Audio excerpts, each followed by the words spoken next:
எம்ஜிஆர் மறைவை மீண்டும் கொண்டு வந்த நடிகர் விஜயகாந்தின் மறைவு.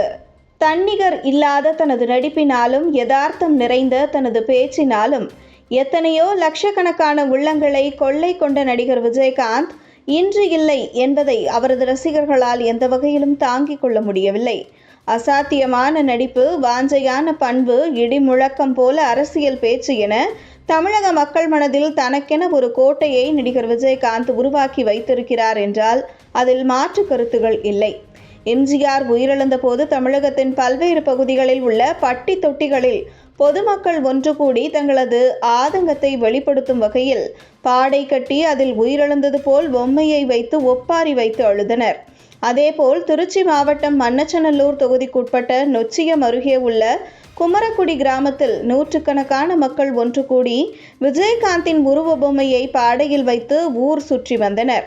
மேலும் தங்களது ஆதங்கத்தை கண்ணீராக வெளிப்படுத்தி ஒப்பாரி வைத்து அழுத காட்சிகள் மனதை சற்றே கலங்க வைக்கிறது.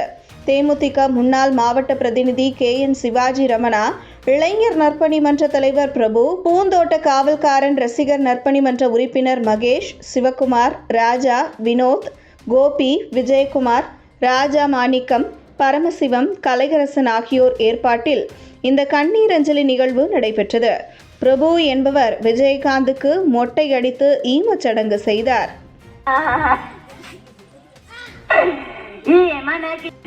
என்ன பேச அம்மா இல்ல வாசலில எனக்கு மாமரத்து பசு மனக்கு எனக்கு மாவால பொம்மை தந்து மனைக்கு போவன் பேசலையே நான் பாதகத்தி கொண்டாளுக்கு எனக்கு புள்ள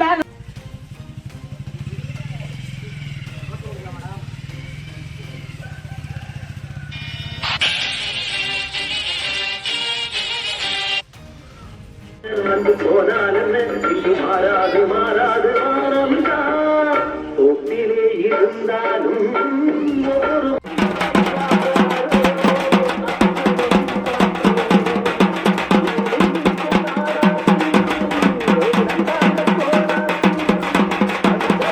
கட்டினம் பலரோய் என்னோட தந்தையார் இருந்திரு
கும்பல் எடுப்பா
அவர் மொட்டை அனுப்பி நடந்து வர மாதிரி